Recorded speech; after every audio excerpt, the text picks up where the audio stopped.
Muy queridos hermanos, muy buenos días. Empezamos el Adviento, aunque ya llevamos un tiempito transcurrido, pero nos encontramos en el tiempo del Adviento, tiempo de gracia, tiempo en el que el Señor actúa de una manera particular. Pues me alegra mucho saludarles. Yo soy el Padre David y vamos a ver un tema muy importante para nosotros como cristianos. Es el tema, y perdonarán la letra, de la alegría cristiana. Tema que va a unirse con el de la siguiente charla, que sería el tema de la contemplación-oración, que nos dará el hermano Eric. Y precisamente es importante empezar hablando de lo que es el Adviento. Tenemos que tener muy clarito lo que es el Adviento para nosotros pues poder desarrollar este tema de la alegría, y además pues porque estamos en Adviento, obvio. Entonces, Adviento, la palabra Adviento viene del latín adventus, que significaría en español llegada, advenimiento. El advenimiento del Señor, la llegada del Señor. Pero a su vez la palabra adviento, esto es en latín, traduce una palabra griega, que es la palabra parusía. ¿Dónde hemos escuchado esta palabra? Me imagino que ustedes sí la han escuchado varias veces, la palabra parusía. Es muy común pensar que la parusía es sencillamente el tiempo final, el fin de los tiempos. La llegada última de Jesucristo, la parusía. Pues el mundo se acabó y llegó la parusía. Pues no es precisamente eso, queridos hermanos. Parusía significa presencia en griego. Presencia o llegada también. Presencia.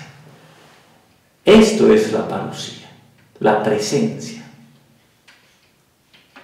Y que de hecho coincide con lo que también nosotros siempre hemos creído. La parusía es la llegada del Señor, la presencia del Señor, es decir, el fin de los tiempos, cuando ya todo se ha terminado, ¿verdad? Pero es que no es solo eso, queridos hermanos. La parusía es la presencia de Dios que ya ha empezado en la tierra. Entonces, si Adviento traduce la palabra adventus, que es llegada, traduce la palabra parusía, que es presencia, adventus, que es llegada. La palabra parusía, que es presencia, ¿qué significa en conclusión el Adviento? Pues el Adviento es la presencia.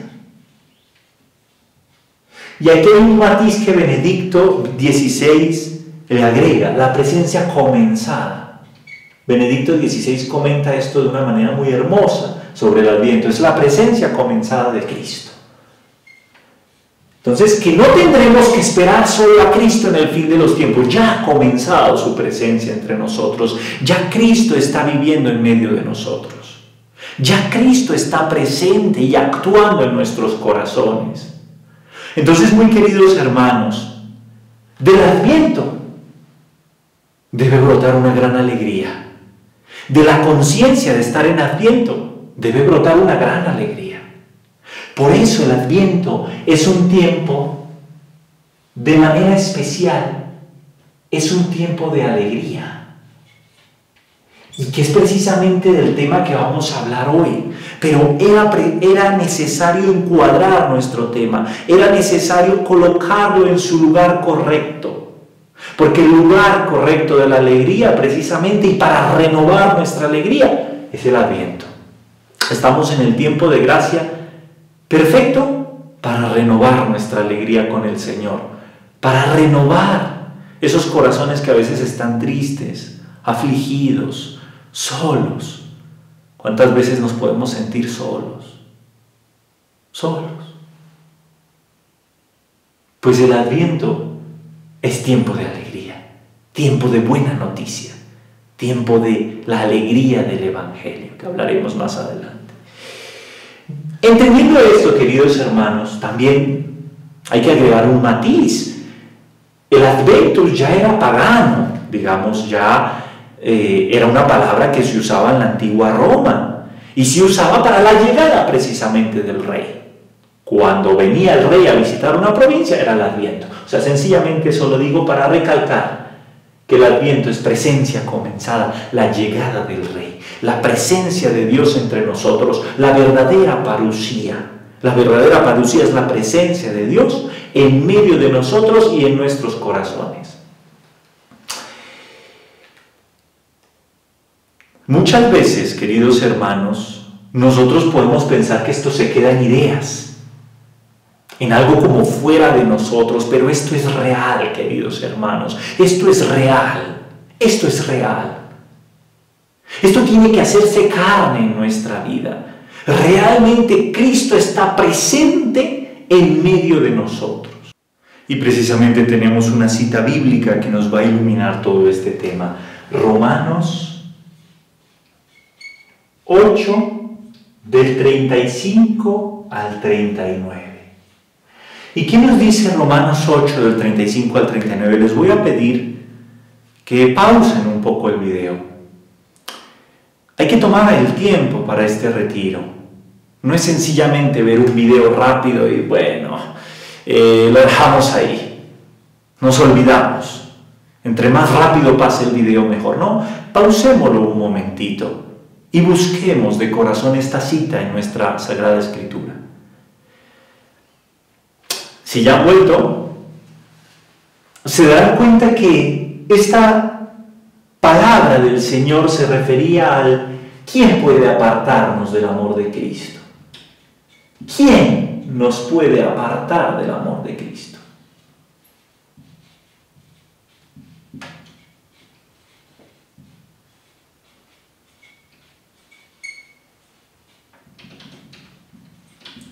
¿Quién nos puede apartar del amor de Cristo? ¿Quién nos puede apartar de su presencia? ¿Quién nos puede apartar de su compañía? A partir de este retiro no te puedes sentir solo, sola. No te puedes sentir abandonado. Si estás triste, si dices, pero mis hijos ¿dónde están? Me han dejado. Soy anciano, ya tengo muchos años y mis hijos me han abandonado. O no tengo papás, o tengo este y otro problema. La alegría del Adviento, la alegría de la presencia comenzada de Cristo tiene que llenar tu vida, tiene que llenar todo tu corazón, tiene que llenar tu vida de una gran alegría y de una gran paz. Porque ¿quién te puede apartar del amor de Cristo? La enfermedad, la duda, la espada, el hambre, la desnudez. Los peligros, nada te puede apartar del amor de Cristo, nada, nada. Es necesario que profundicemos también filosóficamente qué es la alegría o de dónde viene la palabra alegría. Filosóficamente, alegría viene del griego eudaimonía. Eudaimonía. ¿Y qué significa la alegría para los filósofos? De manera especial vamos a ver a Aristóteles. Aristóteles analiza el contenido de la alegría, o sea, es decir, cómo podemos ser felices o con qué podemos ser felices. Y Aristóteles concluye algo muy interesante: solo la virtud y la contemplación pueden al hombre hacer verdaderamente feliz. Solo la virtud y la contemplación pueden hacer al hombre verdaderamente feliz. Solo la virtud y la contemplación. Qué hermoso es pensar en esto. Y Aristóteles no era cristiano. Aristóteles era pagano. Aristóteles no creía en Cristo, no creía en Dios. Y un pagano nos está enseñando que la felicidad está en la virtud y en la contemplación. ¿Cuántas veces nos damos cuenta de eso? Hay mayor felicidad en la humildad, hay mayor felicidad en la paciencia, aunque cueste. Hay mayor felicidad en esa capacidad de escuchar al otro. Hay mayor felicidad en la virtud. Cuando nosotros tenemos odio, deseo de venganza, males genios, pues como que no vamos en buen camino. Y también la contemplación, que es lo que se hablará de manera especial en la segunda charla. Esa meditación, esa contemplación, esa oración profunda. Claro que no se refería a la contemplación cristiana o a contemplar el misterio de Dios, pero se refería a la contemplación. Nosotros la podemos utilizar pasándolo a nuestro cristianismo. Pues bien, contemplemos los misterios y la alegría del Señor. Eso filosóficamente, mis queridos hermanos. Quiero que meditemos otra cita bíblica. Vamos a meditar Filipenses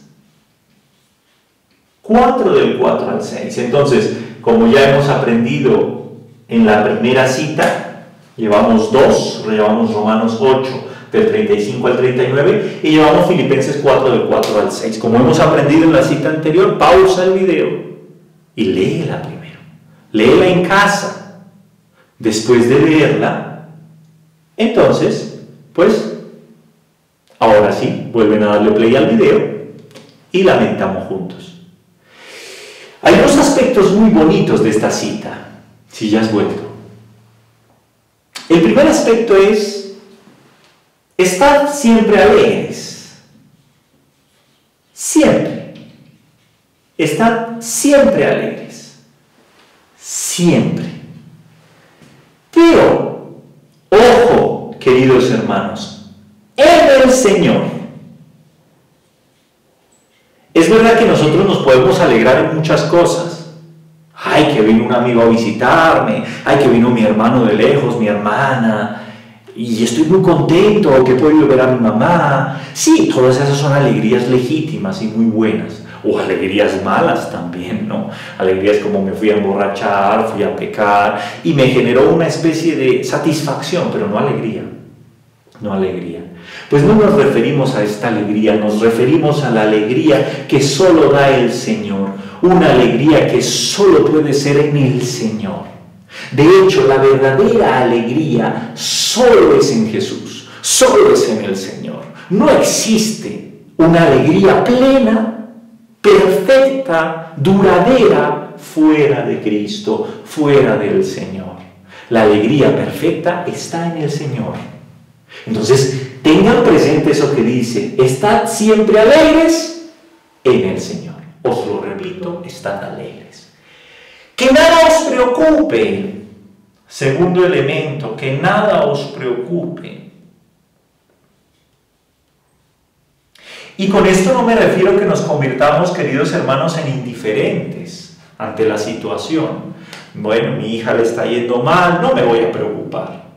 Mi matrimonio va mal, no me voy a preocupar. No se refiere a eso.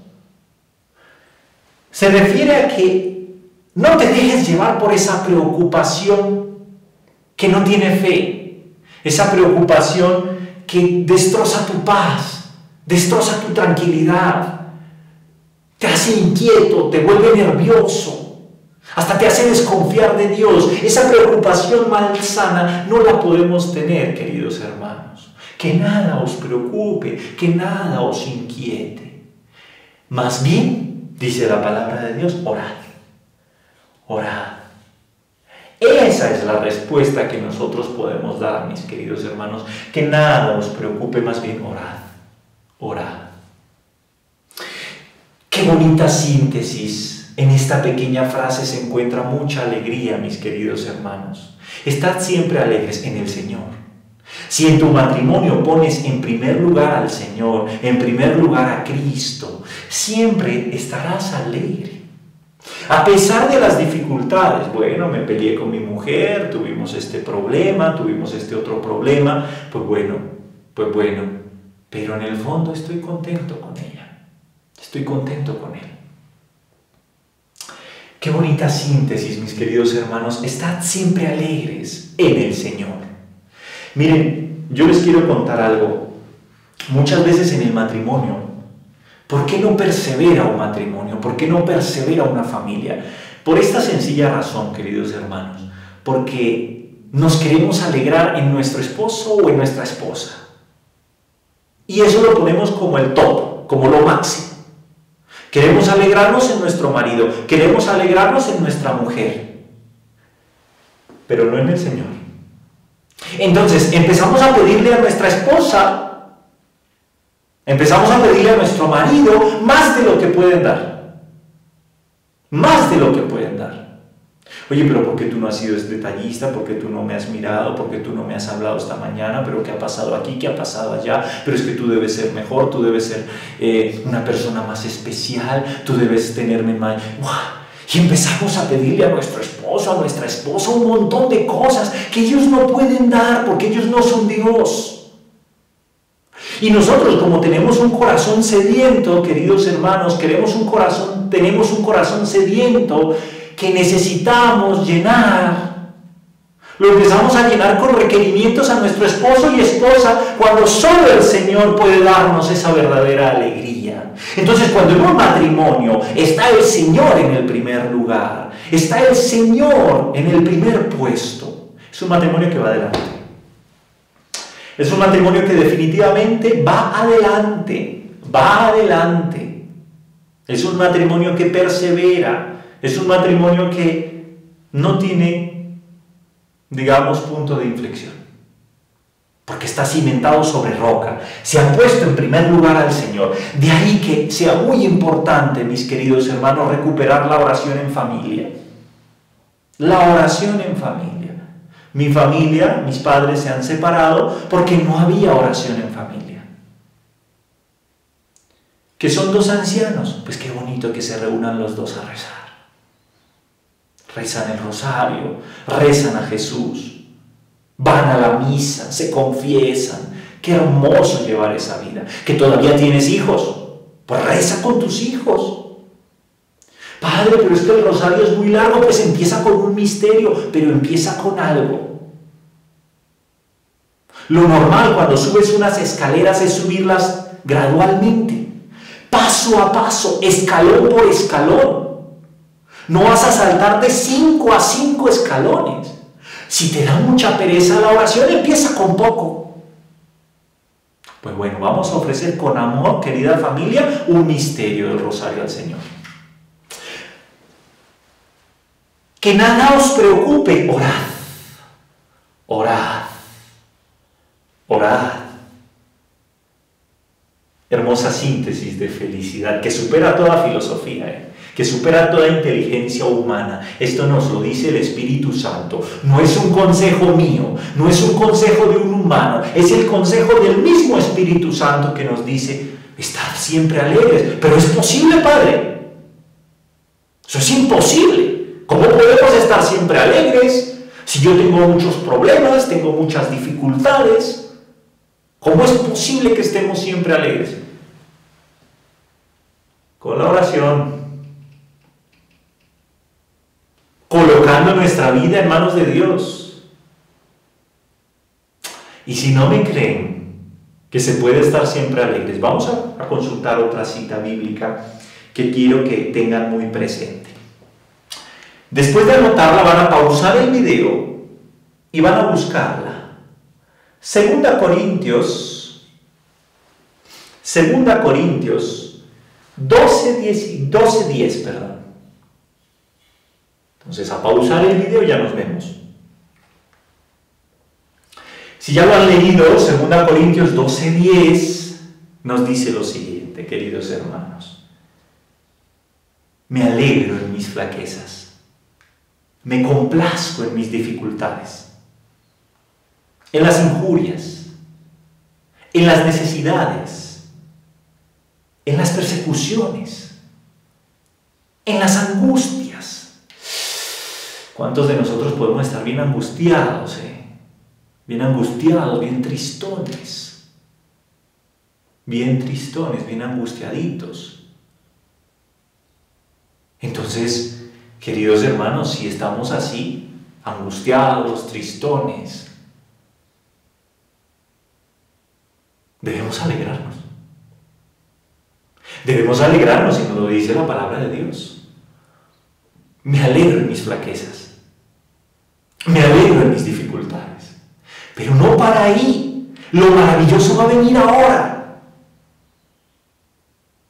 Pues cuando soy débil, entonces soy fuerte.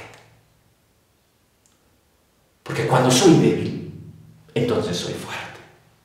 ¿Y cómo es posible eso? ¿Cómo es posible esta frase que parece contradictoria? Cuando soy débil, entonces soy fuerte. Eres fuerte porque has puesto tu alegría en el Señor. Eres fuerte porque has puesto tu confianza en el Señor. Eres fuerte porque te has asentado sobre la roca. Tu matrimonio, entre más debilidades tenga, pues más fuerte va a convertirse, porque si se ven débiles, acuden al Señor. Señor, yo no puedo perseverar. Señor, no puedo seguir adelante con esta mujer que me has dado y con esa suegra que me diste peor. ¿Y qué decir del marido? Yo no puedo soportar a este hombre. Somos débiles, Señor, pero por eso nos postramos ante ti y rezamos, Señor. Por eso, cuando somos débiles, somos fuertes, porque ponemos nuestra confianza en Jesús. Déjenme que les cuente una anécdota. Me imagino que ustedes han escuchado hablar de San Jerónimo. San Jerónimo es un padre de la iglesia. Decían que tenía un mal carácter. Pero era un hombre muy generoso, muy pobre, que había dado todo. Había dejado todas las riquezas y se había ido a vivir a Belén. En soledad, en silencio, en mortificación, en oración. Y un día se le apareció Jesús. Y Jesús le dice: Jerónimo, ofréceme algo. Bueno, Señor, te ofrezco toda mi vida. Te ofrezco esa casa que dejé, esa familia que dejé. Te lo ofrezco. No, Jerónimo, ofréceme otra cosa. Pues, Señor, te ofrezco rezar más. No, Jerónimo, ofréceme otra cosa. Bueno, Señor, te ofrezco mis penitencias, mis mortificaciones. Y vaya mortificaciones, porque él se mortificaba bien fuerte. Y le dice: no, Jerónimo, no me ofrezcas eso. Y entonces, Señor, ¿qué te puedo ofrecer si te lo he dado todo? Y el Señor le dice: Jerónimo, te falta una cosa. Te falta una cosa. No me has dado tus pecados. No me has dado tus pecados. Qué importante, queridos hermanos, es ofrecer nuestros pecados al Señor. Pero, Padre, ¿qué está diciendo? Pues estoy diciendo lo que dice la Sagrada Escritura. No he venido por los justos, sino por los pecadores. No he venido por los sanos, sino por los enfermos. Nuestro Señor Jesús no ha venido a salvar a los que no necesitan salvación. Muchas veces somos muy orgullosos, hermanos, muy orgullosos. No, va bien la cosa, va bien mis hijos, va bien mi matrimonio, cuidado. Cuidado, que si no estás afincado en el Señor, tu matrimonio se va a venir abajo. Mirad, el matrimonio de mis padres duró 25 años, un matrimonio ejemplar, por lo menos la gente lo decía así, y se vino abajo después de 25 años. O sea que 25 años no es poco. Si tú que me estás escuchando dices: no, padre, yo llevo ya 10 años, llevamos 15 años, vamos muy bien, cuidado. Que si no te me estás afincando en el Señor, que si no estás colocándole como la roca, tu matrimonio se va a destruir. Tu familia se va a destruir. Y no solo hablo de matrimonios, tus estudios, tú universitario que me escuchas: no, padre, yo voy muy bien, yo soy muy inteligente. Cuidado, que si no te afincas en el Señor, tu inteligencia se va al barranco. Puede ser que no te aceptan la tesis, puede ser que un día te caes en la ducha, te pegas un golpe en la cabeza y toda tu inteligencia, ¿dónde quedó? Afinquémonos en el Señor, queridos hermanos, y cuando seamos débiles, ofrezcámosle al Señor esa debilidad. Señor, yo no puedo por mí mismo. Señor, yo no puedo perseverar. Señor, yo no puedo ser casto. Señor, yo no puedo guardar la virtud de la pureza. Señor, yo no puedo, pero en ti sí puedo. Cuando somos débiles, hermanos, entonces somos fuertes. Y cuando nos afincamos en el Señor, la alegría renace, la alegría llena toda nuestra vida. Y terminamos con esto, ya se termina esta primera charla. 2 documentos papales. Y quiero aprovechar para decirles, actualmente se habla muy mal del Papa Francisco. Qué triste, qué dolor. Es como si estuviéramos hablando mal de nuestro papá, de nuestra mamá, exponiendo sus pecados en público. Al Papa se respeta, queridos hermanos. Al Papa no solo se respeta y no solo se reza por él, sino que se le ama. Se le ama como se ama a un padre. Como a un padre, y se le escucha. Muchas veces escuchamos muchas críticas. ¿Ustedes han leído un documento de la Iglesia? ¿Ustedes han leído un documento del Papa Francisco? Léanlo, léanlo y verán lo bello y lo hermoso que es sus documentos. Y vamos con uno. Vamos con uno que lo escribió el primer año de su pontificado, en el año 2013. Él escribió Evangelii Gaudium. Anoten esto en Google y verán que les va a salir este documento para que lo puedan leer y se puedan aprovechar. Se llama La alegría del Evangelio. Es que todos los documentos los ponen en latín, queridos hermanos, los títulos. La alegría del Evangelio. Vamos a leer el número 1. A ver, si ya le has dado en internet, por ejemplo, si tú pues, sabes manejar bien las redes, pues pausa otra vez el video y mira el numerito 1. Solo tienes que decirle en Google Evangelii Gaudium o la alegría del Evangelio y verás que te va a salir. Vamos a leer el número 1. Pues si ya estamos de vuelta, o aquellos que no han podido leerlo, pues yo lo voy a leer. La alegría del Evangelio llena el corazón y la vida entera de los que se encuentran con Jesús.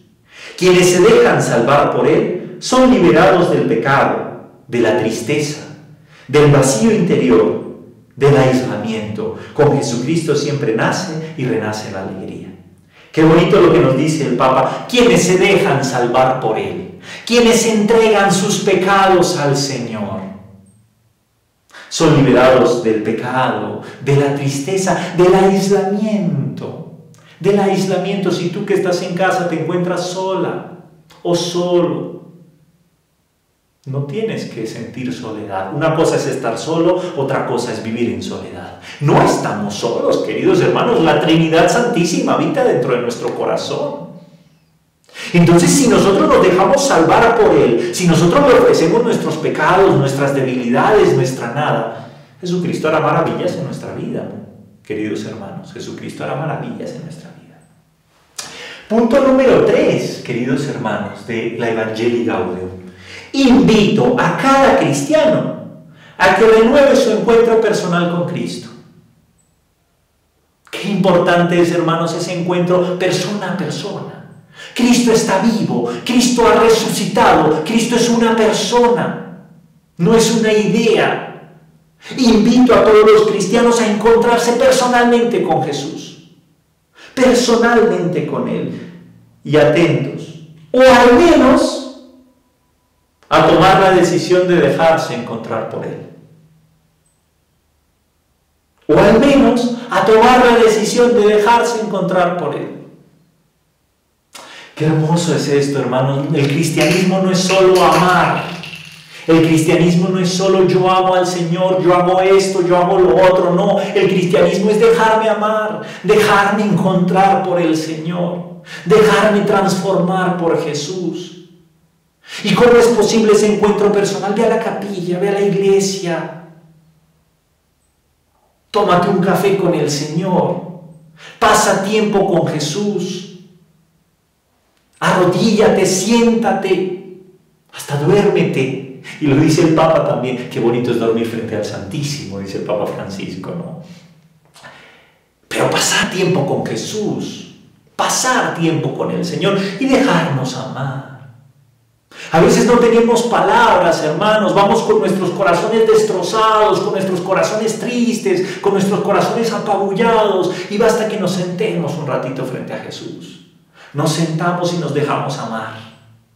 Nos sentamos y nos dejamos amar. Y ahí es cuando renace la alegría. Último documento papal, escrito en el 2018, sobre la santidad. Mira, un papa que hable de la santidad no es un mal papa, ¿eh? Gaudete et exultate. Alegraos y regocijaos.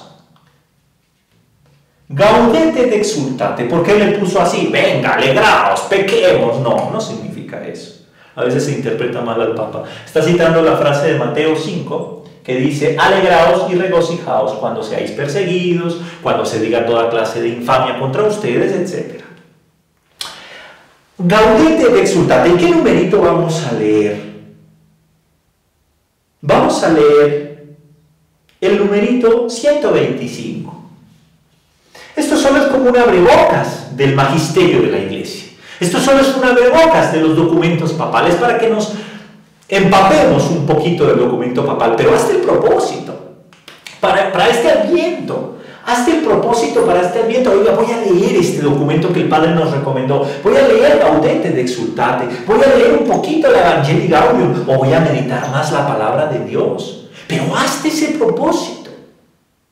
Otro propósito que tiene que salir de esta charla es pasar tiempo junto a Jesús. Entregarle nuestros pecados. Orad. Orad, nos dice la palabra del Señor. Entonces tenemos que pasar tiempo orando junto a Jesús. Que no tengo nada que decirle, Padre, que no sé rezar. Te sientas junto a Él, como con un amigo. Y le presentas tu corazón destrozado.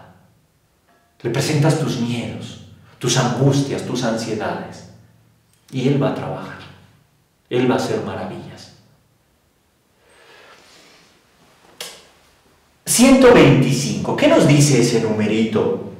Hay momentos duros, tiempos de cruz, pero nada puede destruir la alegría sobrenatural, que se adapta y se transforma y siempre permanece al menos como un brote de luz, que nace de la certeza personal de ser infinitamente amado, más allá de todo.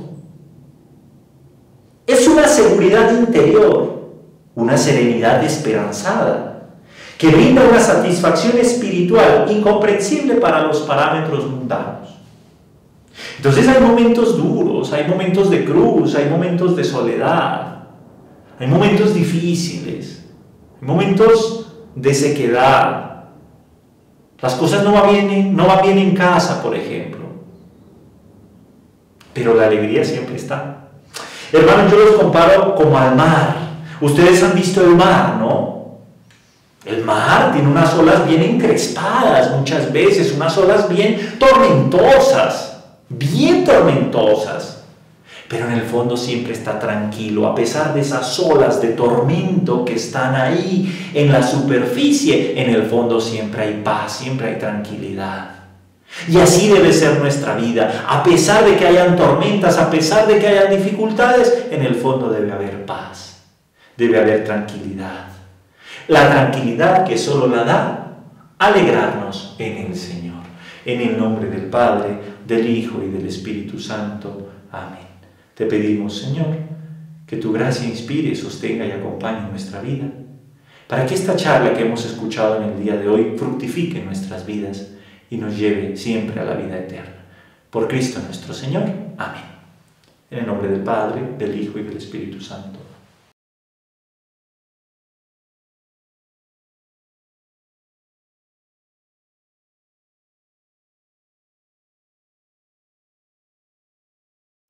Hola a todos, saludo con mucho cariño a todos ustedes que nos acompañan en este retiro de Adviento en la ciudad de Lima. Estamos muy contentos de poderles transmitir un poco de las enseñanzas de la Iglesia para poder aprovechar bien este tiempo de Adviento y llegar a la Navidad con un corazón renovado, con muchas ganas de amar a Dios y con muchas ganas de querer contemplar al Señor que viene para salvarnos. Vamos a empezar esta charla pues introduciendo lo que es algunos puntos del Catecismo de la Iglesia para poder pues desempolvar este precioso libro que es la enseñanza autorizada de la Iglesia, y al mismo tiempo pues para evitar verlo como solamente un libro pues doctrinal, seco, ¿no? Que no tiene ningún fruto, digamos, espiritual. Precisamente quiero poner los puntos, los números que aquí pueden ver, para pues sacar el jugo y poder tener frutos de espiritualidad. Aquí les he puesto el esquema. Esta charla se llamará Meditar para Contemplar. Tiene como objetivo el que nosotros profundicemos más en lo que es la meditación cristiana y la contemplación cristiana. Vamos a empezar con el número 44 del Catecismo de la Iglesia Católica, que nos recuerda una gran verdad que a veces se nos olvida, ¿no? Y que nos puede ayudar al momento de discernir esta religión o esta práctica me está ayudando a tener una relación mejor con Dios o me está llevando a otros sitios, ¿no? Hablamos del yoga, hablamos de la meditación zen, hablamos de reuniones misteriosas, ¿no? Pues todo de ritos con santos que se lleva a cabo por personas no autorizadas, etcétera, etcétera, ¿no? Precisamente vamos a leer por qué hay tanta confusión sobre esto. El número 44 del Catecismo de la Iglesia Católica nos dice: el hombre es por naturaleza y por vocación un ser religioso. Viniendo de Dios y yendo hacia Dios, el hombre no vive una vida plenamente humana, sino vive libremente su vínculo con Dios.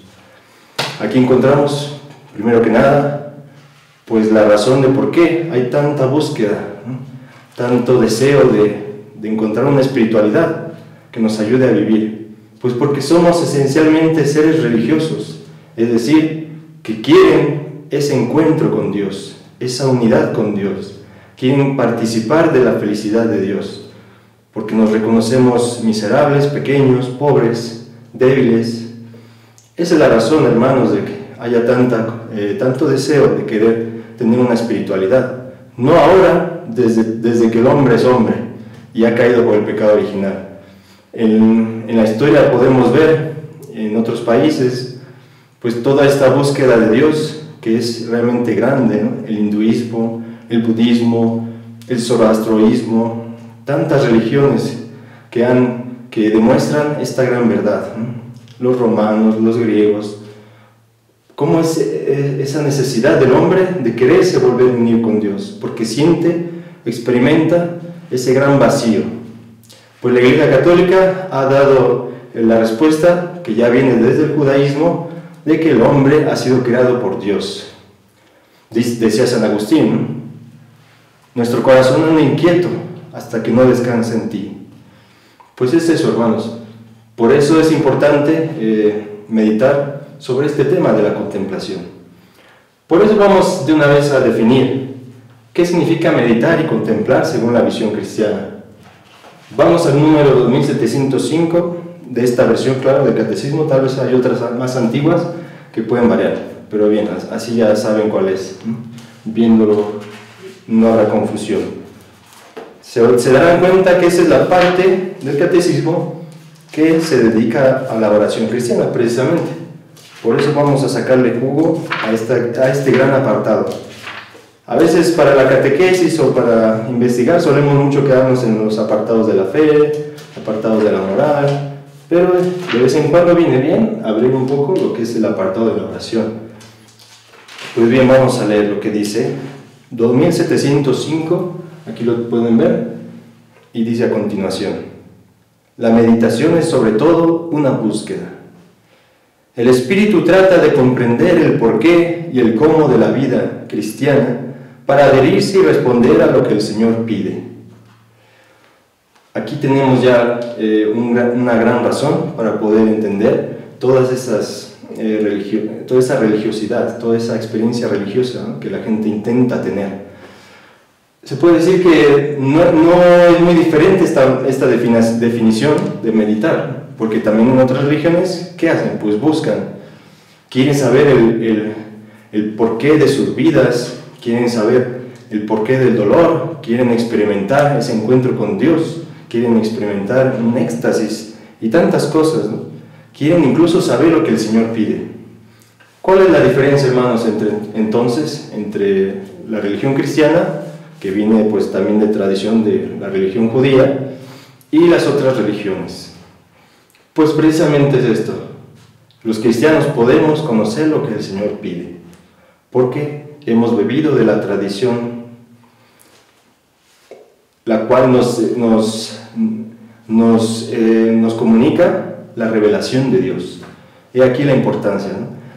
En las otras religiones, el hombre es el que se esfuerza por llegar a Dios. ¿Y qué pasa? Se frustra porque no puede alcanzar a Dios. En cambio, nosotros es al revés. Dios se ha hablado y se nos ha manifestado. Dios se ha rebajado, ¿no?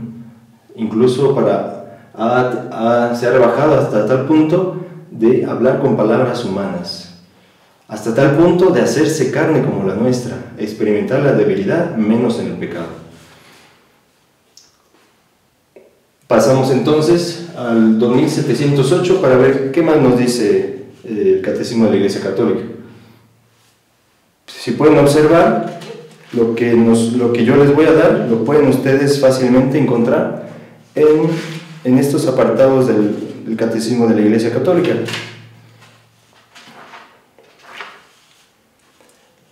Dice el 2708: la meditación hace intervenir el pensamiento, la imaginación, la emoción y el deseo. Esta movilización es necesaria para profundizar en las convicciones de fe, suscitar la conversión del corazón y fortalecer la voluntad de seguir a Cristo. La oración cristiana se aplica preferentemente a meditar los misterios de Cristo, como en la Lectio Divina o en el Rosario. Encontramos dos tipos al menos de meditación, la Lectio Divina y el Rosario. ¿Qué tienen en común?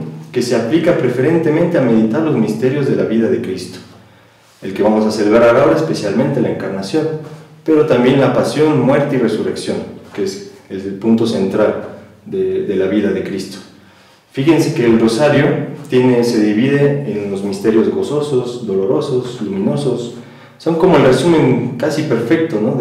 de toda esta de todo el Evangelio, de las partes más importantes de la vida de Cristo, que nos han conseguido la salvación. Especialmente en este tiempo de Adviento, pues recomiendo, así como en Cuaresma meditamos la pasión de Cristo, ahora hay que meditar con especial cuidado los misterios gozosos, porque precisamente ahí es donde se ve cómo ha intervenido Dios en la historia, ha escogido a una virgen, la ha purificado desde su concepción y, digamos, cuando purificado me refiero a que ha nacido sin pecado original, ¿no?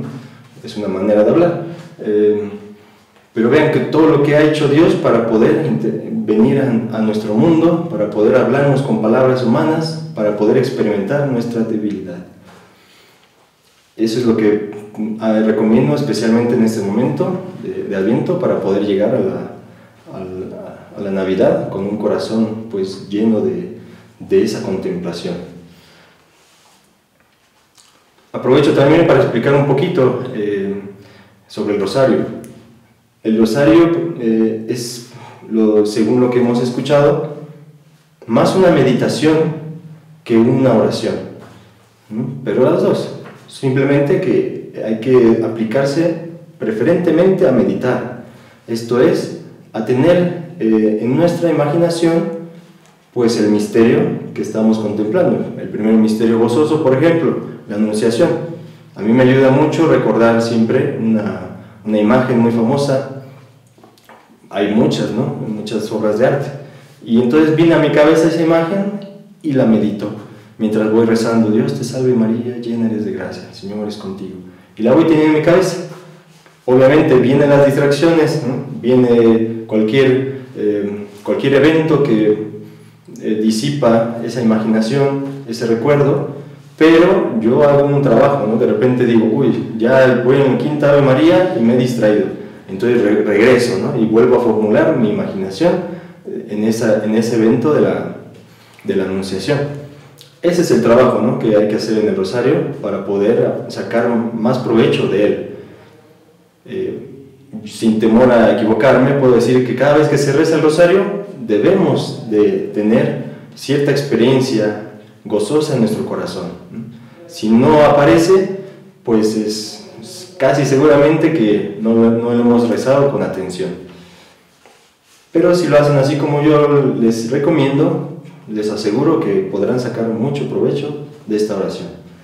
Pero vamos a hablar un poco más de lo que es la meditación en otro momento. Ahora vamos a definir lo que es la contemplación.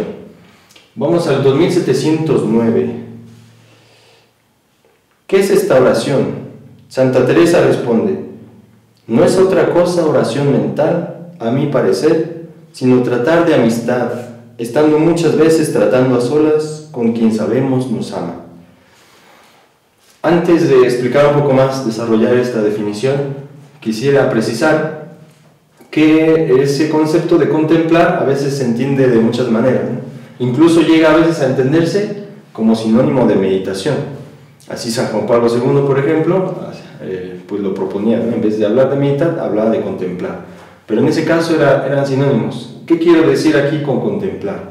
Pues precisamente lo que las otras religiones no logran encontrar en sus religiones, que es la unión con Dios, la unión verdadera, real, ¿no? Que se experimenta incluso con algunas personas se experimenta de manera visual, auditiva, pero eso lo reservamos a algunas personas elegidas como místicas, como Santa Teresa, San Juan de la Cruz, Santa Brígida, etc. La mayor parte de los cristianos pues no tienen esas experiencias sobrenaturales tan altas, pero los demás sí tenemos una experiencia sobrenatural, porque la gracia es sobrenatural. La vida divina que bien llega a nosotros es sobrenatural. Esto es lo que llamamos mística. Por lo tanto, hermanos, todos los cristianos deben ser místicos, porque se unen con Dios de manera real. Eso significa contemplar. El catecismo habla de la oración contemplativa. Digamos que es como un momento reservado a esa unión con Dios, un momento especial. Entonces vamos a hablar un poco más sobre ello. Precisamente aquí Santa Teresa dice oración mental. Podemos llamarlo también, si quieren, oración personal, o también simplemente contemplación.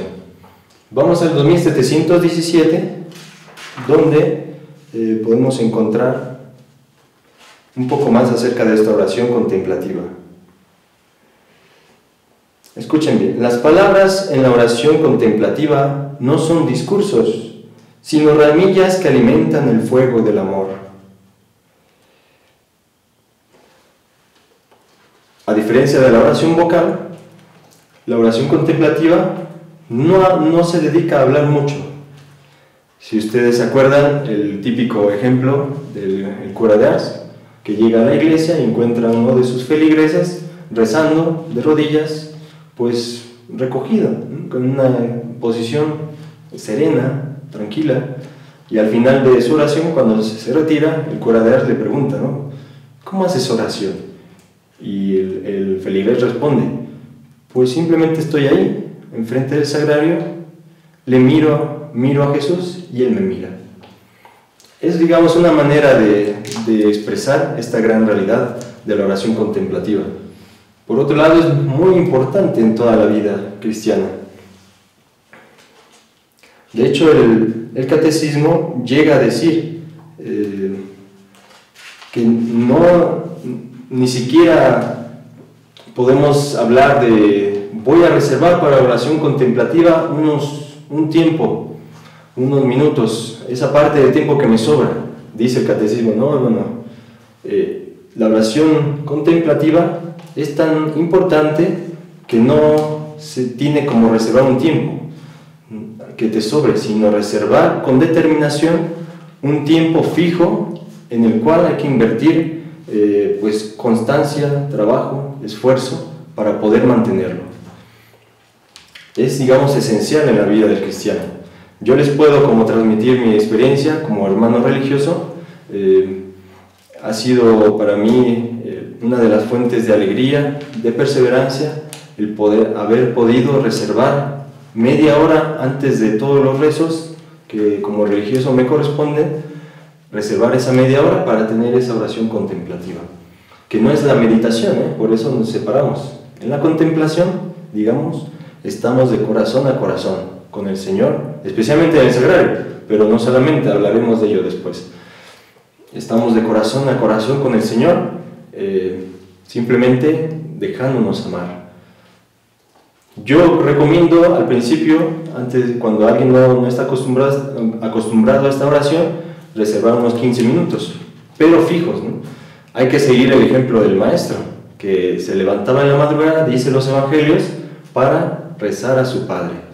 ¿Qué hacía? Pues no otra cosa que la oración contemplativa.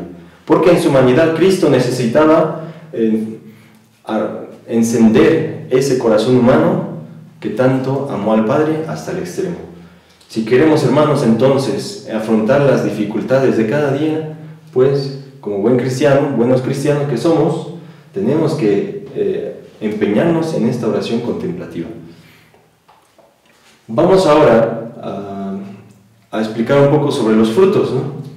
Pues ya hemos visto qué es meditar, esta búsqueda incansable de Dios a través especialmente de los evangelios. Hemos dicho que la contemplación es esa unión con Dios y esa unión especial en la oración personal, en la oración mental. Ahora vamos a ver, ¿y eso qué me aporta a mí, ¿no? Lo hemos leído hace unos momentos cuando leímos el 2708. Fíjense que lo he repetido solo para resaltar ese punto. Se los voy a repetir para que no pase desapercibido. Dice así: la meditación hace intervenir el pensamiento, la imaginación, la emoción y el deseo. Esta movilización es necesaria para profundizar en las convicciones de fe, suscitar la conversión del corazón y fortalecer la voluntad de seguir a Cristo. Pues bueno, aquí se las he puesto de manera resumida, estas tres, porque se refieren a la meditación, ojo, estamos hablando, estas tres, de la meditación, los frutos de la meditación. Pues, en primer lugar, profundizar en las convicciones de fe. Hermanos, nos referimos al entender las convicciones de fe. Entender un poco, ¿no? Entiéndame bien, no podemos abarcar las convicciones de fe porque son un misterio, superan nuestra capacidad para entender, pero un poquito sí podemos entender. La meditación precisamente nos ayuda a que Dios se haga presente en nuestras vidas y nos revele algunos secretos, algunos aspectos importantes de su vida. Por eso hay mucha gente sencilla que no ha estudiado teología y de repente saca unas afirmaciones que a los que hemos tenido esa oportunidad de estudiar la teología, pues sorprenden, ¿no? Por eso nunca hay que minusvalorar cualquier intervención de una persona sencilla que tal vez no ha tenido la oportunidad de formarse bien sobre las convicciones de fe, porque tal vez él medita más que nosotros y por eso puede profundizar un poco más en estas convicciones de fe, de manera que arraiguen en su ser, ¿no? Que aunque yo no sepa explicar cómo es la Trinidad, yo sé profundamente que existe un Padre, un Hijo y un Espíritu Santo, que son unidad en el amor.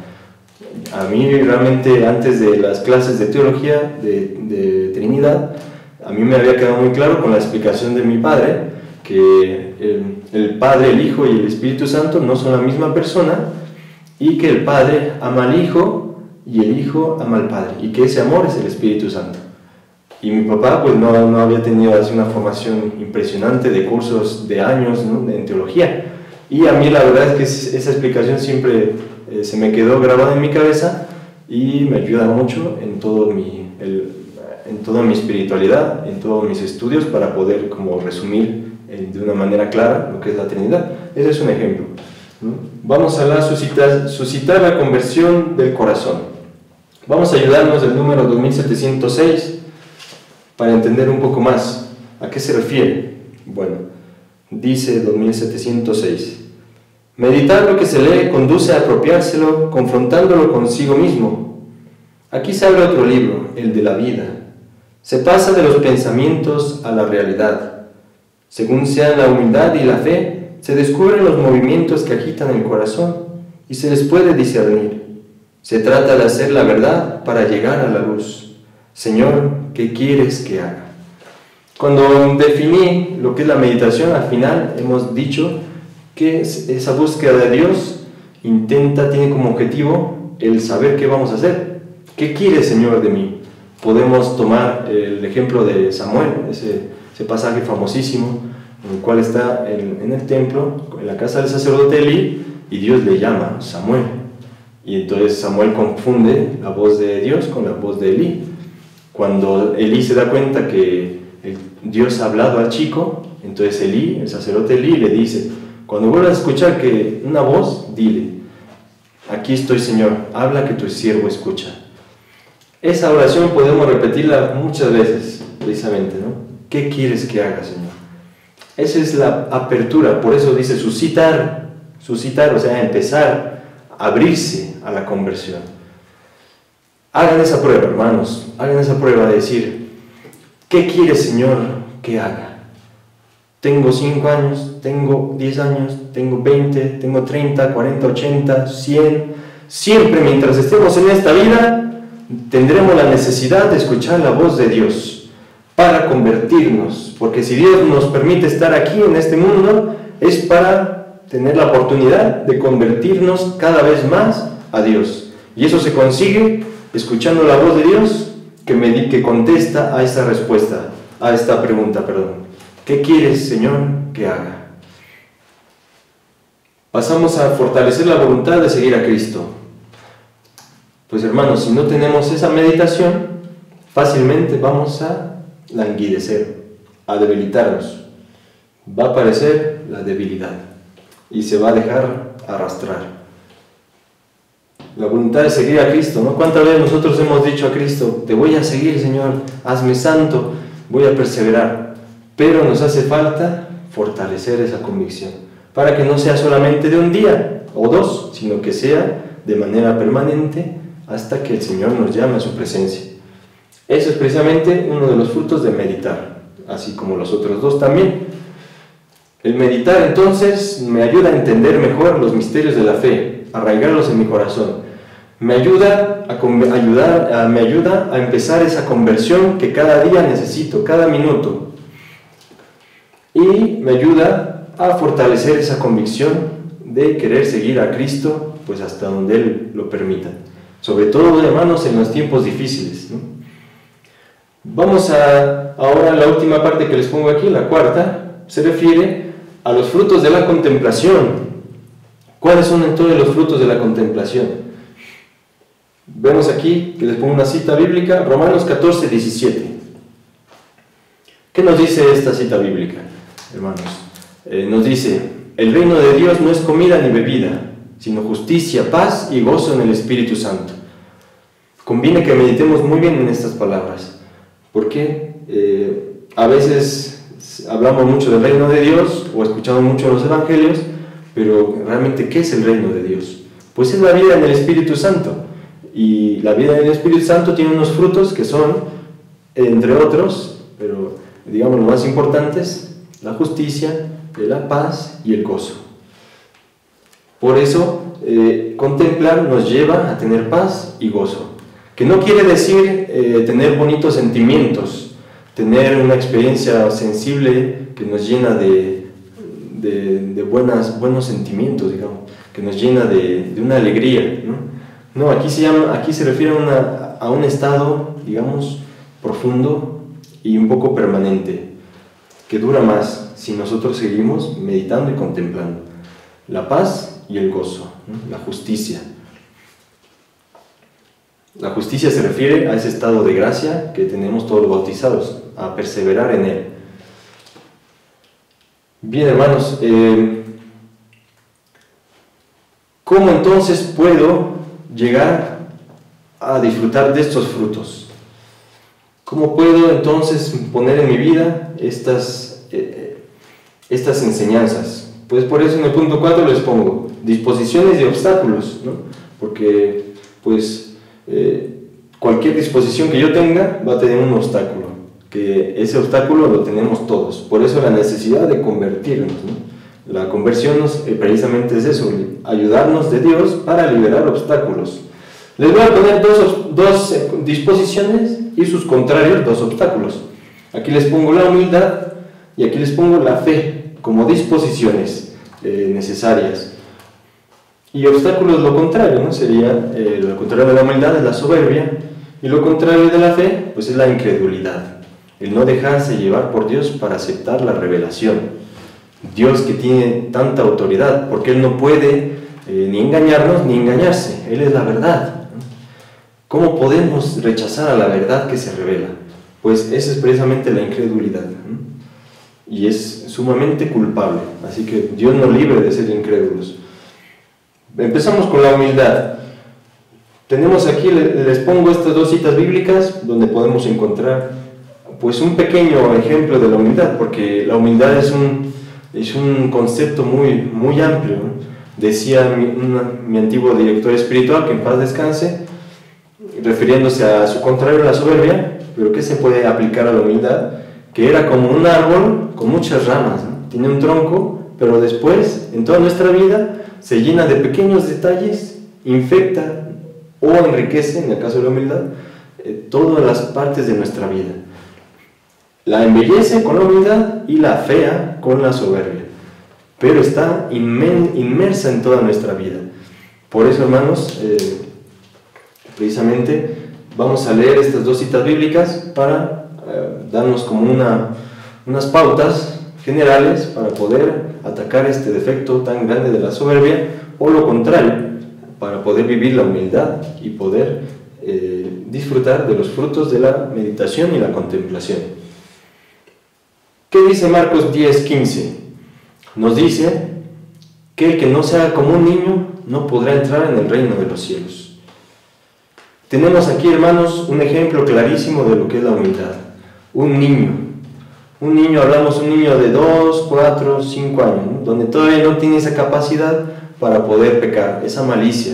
Aunque hay casos de repente por ahí que se despierta la conciencia, ¿no? Se despierta la razón, y es capaz incluso el niño de tener responsabilidad de sus actos. Pero yo pienso que no nos referimos tanto a esos niños, sino a los niños que todavía son como angelitos, ¿no? Que no tienen esa capacidad de pecar porque no tienen ese conocimiento claro del pecado, ni tienen esa voluntad libre para poder asumir su responsabilidad, ¿no? Le corresponde más bien a los padres asumir esa responsabilidad, por eso siempre están cuidando al niño, ¿no? ¿Cómo es el niño entonces? Primero que nada, el niño, como es humilde, se arroja a los brazos del padre. Y ¿cuántas veces no podemos hacer esta prueba? Poner al niño arriba de un armario y decirle que se lance a los brazos del padre o la madre. El niño no lo duda. El niño se lanza, ¿no? Porque confía más en los brazos del padre que en su propio miedo ante el peligro que podría pasar. Ese miedo natural, ¿no? Que todos tenemos en nuestra naturaleza, a las alturas. Otra disposición, otro ejemplo y otro elemento del niño es que depende de sus padres, depende de sus correcciones, depende de sus cuidados. No es un niño que dice, ay, yo ya puedo hacerlo solo, papá, no te necesito, adiós, ¿no? Yo recuerdo mucho con gran dolor, pues, una conversación que tuve en alguna ocasión con una persona que me decía, pero yo, ¿por qué tengo que obedecer los mandamientos de Dios? O lo que me dice la iglesia, de que tengo que hacer, o lo que no tengo que hacer. Ya soy suficientemente grande para poder pensar sobre lo que me conviene o no me conviene, lo que me hace mal o lo que me hace bien. ¿Qué hay detrás de esto, hermanos? Pues precisamente una falta de humildad, porque no depende de Dios. Precisamente Él se ha creído que es el juez, Él se ha creído que es el que conoce toda la realidad, Él se ha creído capaz de discernir entre el bien y el mal, pero no se ha dado cuenta que, hermanos, no podemos refrenar nuestras pasiones, especialmente ante la muerte y ante la reproducción. Por eso es que nosotros los religiosos estamos separados de las religiosas. Es evidente. Por más que yo no quiera, la pasión me va a llevar. Y vamos a hacer algo que va en contra de nuestra condición de religiosos. Por eso también las escuelas católicas siempre estaban separadas entre hombre y mujer. ¿Por qué? Pues para evitar precisamente eso. Dos imanes opuestos se pueden detener a menos que los tengas lejos. Si los acercas, se unen. Es que es así. Dígame, puede ser tan fuerte que diga, yo estoy cerca del sexo opuesto y no pasa nada, ¿no? Pues esa es precisamente una falta de humildad, ¿no? Ante Dios. La falta de no reconocerse débiles, la falta de no reconocerse pobres, la falta de no reconocer que no somos capaces de controlarnos, que necesitamos de la gracia de Dios. El humilde es el que se sabe débil, pobre y siempre está como el niño dependiendo de su padre. Siempre le pide ayuda, papá, y llora. Otra característica, esto que acabo de decir, llora, me refería antes a esa petición de auxilio, ¿no? El niño llora para que el papá se dé cuenta y le ayude. Pero también podemos encontrar este llorar del niño en un aspecto importantísimo de nuestra vida. El niño ha desobedecido a su madre en una cosa importante, ¿no? El niño estaba en peligro tal vez de caerse, de pegarse o cualquier cosa. La mamá se preocupa y pues lo saca de ahí, de repente lo regaña y hablando con él más tranquilamente le dice, hijo, me ha dolido mucho tu desobediencia, es que me haces daño cuando haces así. Yo estaba preocupada por ti, yo estaba temerosa ante los peligros que te pueden acarrear y sobre todo estoy dolida porque no has confiado en mí. ¿Qué haría el niño ante esas palabras tan bonitas de la madre? Lloraría. ¿Y qué hay detrás de ese llorar? Primero que nada, el reconocimiento de la falta. El humilde hermano reconoce sus faltas, reconoce que ha pecado y deja a un lado cualquier argumento, cualquier pretexto. Es que bueno, pues es así, todos lo hacen, es que. No, el humilde no está en el es que, el humilde está en las lágrimas, porque reconoce que ha faltado. Y ya está. Esos 3 puntos, hermanos, al menos podemos hablar de la humildad. También podemos hablar de la humildad con respecto a nuestros hermanos, ¿no? Esto les había dicho con respecto a Dios, como Dios nuestro Padre. Pero podemos encontrarnos Filipenses 2.3, que hay una recomendación a la humildad con respecto a los demás. Dice Filipenses 2.3, hermanos, no actuéis por rivalidad ni por ostentación, sino dejaos llevar por la humildad. Rivalidad y ostentación, estos 2 defectos que se pueden como expresar con respecto a los demás, ¿no? En la relación con los demás. Rivalidad, el yo quiero ser mejor que él, yo puedo ser mejor que él es nada ante mí, yo puedo más que él es de menor categoría que yo. Vanidad, ostentación, que es lo mismo, apláudanme, ¿no? Yo puedo hacer, yo soy grande, entonces necesito reconocimientos, necesito que los demás me digan qué bien lo haces, y si no me lo dicen yo me pongo furioso y entonces ataco a todos y critico a todos, ¿no? y experimento una rabia en mi interior que no me deja vivir en paz con los demás. Bueno, pues esa actitud precisamente es la que no nos ayuda a tener esta disposición para meditar y contemplar y para entrar en el reino de Dios, para convertirnos, para profundizar en las convicciones de fe, para fortalecer la voluntad de seguir a Cristo. Vamos con otra disposición importantísima, fundamental, la fe. Curiosamente, los incrédulos suelen faltar a esto. Son personas un poco soberbias, ¿no? Pues creen solo en ellos. Ellos son el centro del mundo. Ellos pueden discernir lo que es verdadero y lo falso. Y si vemos la definición de fe, quiere decir que uno se adhiere a lo que Dios ha revelado por la autoridad de Dios, que no puede engañarnos ni engañarse. Entonces por eso Dios es la verdad. Yo lo creo con todo mi corazón y me dejo empujar por Dios para poder adherirme, pegarme, ¿no? Juntarme, aceptar todo lo que Dios ha dicho. Y yo por eso entonces tengo la actitud de búsqueda, ¿no? Quiero leer la Sagrada Escritura porque ahí está la esencia de todo lo que Dios ha revelado. Quiero leer el Catecismo de la Iglesia Católica porque aquí está la esencia de la tradición, la doctrina cristiana, la reflexión de años de la Sagrada Escritura y de la revelación, ¿no? De la tradición apostólica. Aquí está el eco de la tradición apostólica. Entonces, por eso siempre, hermanos, recuerden bien, Sagrada Escritura y tradición, no solo Sagrada Escritura. Siempre dicen, ¿no? ¿Y dónde está escrito en la Biblia? Y estos católicos. Pero ¿desde cuándo los católicos dependemos solo de la Biblia? La Iglesia saca las convicciones de fe no solo de la Biblia, sino de la tradición. Recuerden bien, hermanos, la Sagrada Escritura ha nacido de la tradición apostólica. Cristo no les dio el Evangelio a los apóstoles, no les dijo, aquí está el libro, pues cuídenlo mucho y allá lo distribuyen. No, Cristo habló, los apóstoles oyeron, lo guardaron en su corazón por la gracia del Espíritu Santo y entonces lo han difundido de voz.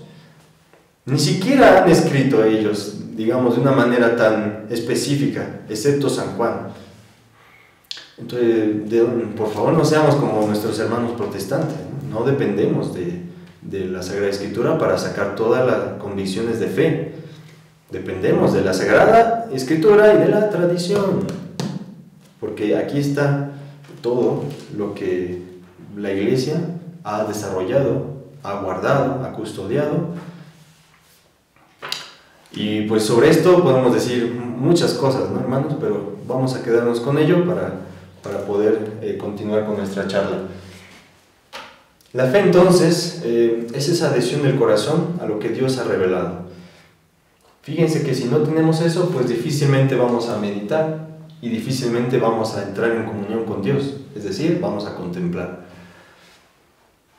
Puedo citar otro ejemplo. Alguna vez en la iglesia, mientras estaba en la casa de formación en España, pues distribuíamos, ¿no?, estos folletitos del Evangelio, y alguna chica pues se nos ocurrió decirle, mira, llévate este librito donde vienen todas las lecturas de todos los días, ¿no? Aquí está el Evangelio, eso que te va a ayudar a meditar. Y una chica que venía a misa me dijo, ay no, eso yo no lo leo. Y yo me quedé así como impresionado. ¿Qué hay detrás? Pues falta de fe y falta de humildad.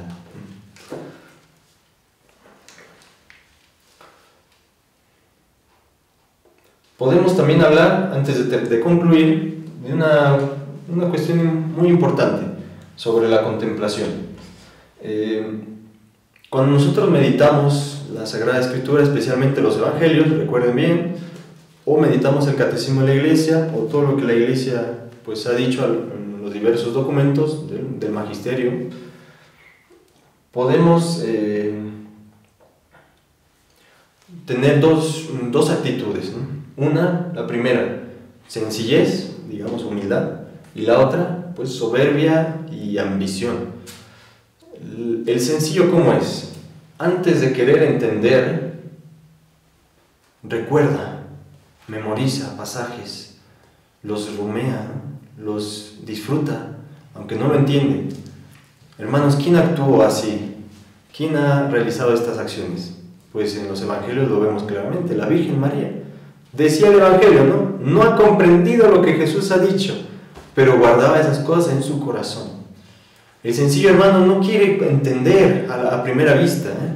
Ojo, que no estoy diciendo que no es bueno entender, pero en un primer momento, ¿qué es lo que hay que hacer? Meditar, recordar, memorizar. A mí incluso me han dicho algunos sacerdotes en las charlas que he asistido como formando, incluso hay que ser tan como niños que es bueno escribir como niño. Un pasaje evangélico que a mí me gustó, por ejemplo la que les he dicho, escribirlo y así, y guardarlo en un cuadernito, escribir varios y volverlo a repetir, volverlo a leer, releer, memorizar. Estoy caminando y lo recuerdo antes de ir como a los grandes exégetas, ¿no? Antes de ir a los grandes comentarios bíblicos, antes de ir a la internet que me dice todo al quién sabe qué personaje por ahí que explica muy bien la Biblia, ¿no? Antes de eso, hermanos, ¿por qué no hacemos esa prueba de meditar guardándolo en nuestro corazón? Así, una frasecita, pero bien aprendida de memoria. ¿Qué va a pasar con eso que has aprendido de memoria? Cuando tú llegues a la oración de contemplación, vas a experimentar un gozo extraordinario cuando recuerdes esas citas bíblicas que te has aprendido de memoria. ¿Por qué? Porque en ese momento donde tú estás en oración, Dios te va a hablar. Y tú, con la meditación, le has dado las palabras a Dios para que te hable. Esa es la importancia de la meditación, ¿ves? Por eso he puesto en mi charla meditar para contemplar. porque a través de la meditación podemos escuchar las palabras de Dios. Hermanos, si nosotros hablamos, nuestras palabras se las lleva el viento. Cuando Dios habla, no solo son palabras, sino que actúa. Dios habla y actúa al mismo tiempo. Dios habla y crea. Lo vemos en el Génesis, que se haga la luz y la luz se hizo. Que exista el firmamento y el firmamento apareció, etcétera, hermanos. Así podemos comprender un poco más la importancia de escuchar las palabras de Dios. ¿Qué es lo que decíamos, no? ¿Qué es lo que Dios quiere de mí? Si has meditado, pues vas a escuchar lo que Dios quiere de ti. Les pongo un ejemplo para que esto no quede como confuso, ¿no? O dos ejemplos si quieren. El primero que me atañe, porque cuando yo estaba en la casa de formación, pues siempre hay momentos de confusión, ¿no? Donde el maligno, a través de tu faltas de disposición, te empieza a meter ideas en la cabeza. En mi caso, pues de no vocación, ¿no? Y no tienes vocación. Entonces yo en la oración, menos mal que estaba en la oración, le pregunté al Señor, ¿no? Señor, de verdad, tal vez no tengo vocación y solo me estoy montando un lío en mi cabeza. ¿Qué quieres de mí, no? Realmente háblame. ¿Y qué es lo que vino a mi cabeza en ese momento? Las palabras de Jeremías. Jeremías 1, el primer capítulo. Desde el seno materno te he llamado, te he escogido para que seas profeta de las naciones. Hermanos, desde ese momento, además acompañado con la acción de Dios, ¿no? que decíamos, el gozo y la paz, en ese momento me inundaron y me llenaron de fuerza para continuar mi camino. Después ya la iglesia, pues a través de la aceptación de mis votos, ha confirmado estas convicciones que yo tenía. Siempre, hermanos, no vayamos solos por la iglesia, ¿no? Siempre la iglesia, a través de su autoridad, tiene que confirmar todo lo que nosotros hacemos, todo lo que nosotros experimentamos, deseamos o queremos para nuestra vida. Otro ejemplo de cómo podemos poner en práctica esa meditación que nosotros hacemos. Pues una muy fácil, todos sabemos los 10 mandamientos, o espero. Viene la tentación, por ejemplo, de impureza, viene la tentación de adulterio por los ojos, viene la tentación, pues todos sabemos, ¿no? De mirar un atractivo cuerpo. ¿Qué es lo que en ese momento tenemos que hacer? Pues como niños que somos, dependientes de Dios, pedir auxilio, llorar si quiere, decirle al Señor, ayúdame. ¿Y qué es lo que va a venir inmediatamente? Si nosotros hemos meditado la palabra de Dios en los 10 mandamientos, que también es palabra de Dios, acuérdense. ¿Qué es lo que va a venir? No cometerás actos impuros. Y en ese mismo momento, no solo Dios habla, sino actúa. Y entonces esa tentación, ¡pum!, se va a esfumar. Tal vez vendrá, con más fuerza incluso, pero por ese momento se habrá esfumado seguramente. Habrás tenido la fuerza porque Dios ha actuado en ti. Has tenido esa contemplación, has unido tu vida a Dios y has sido tan fuerte que has vencido, gracias a Dios, esa tentación.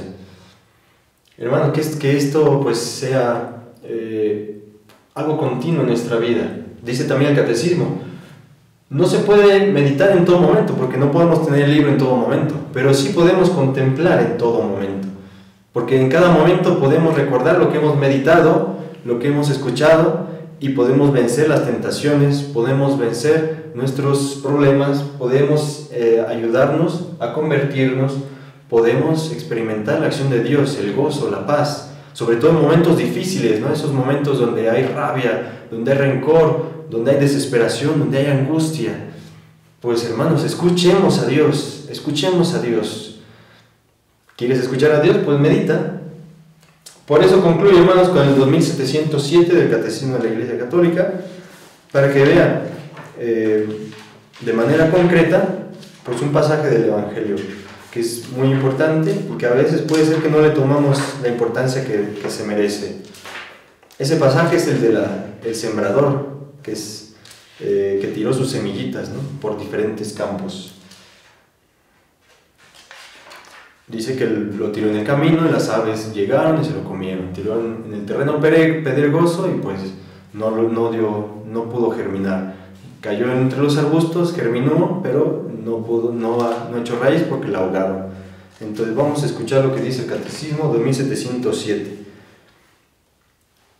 Un cristiano debe querer meditar regularmente, si no, se parece a las 3 primeras clases de terreno de la parábola del sembrador.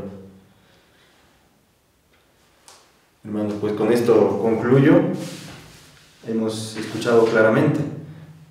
Si no queremos ahogar la semilla de la palabra de Dios en nuestra vida, esa palabra que recuerden muy bien, que actúa en nosotros, no solo se escucha, sino que nosotros somos cristianos, que los demás son prójimos, necesitados de salvación y necesitados del Evangelio. Pues eso es todo, hermanos, que Dios los bendiga y que el Espíritu Santo pueda hacer germinar estas palabras para que su vida sea más acorde al Evangelio y puedan disfrutar de paz y de gozo en el Espíritu Santo.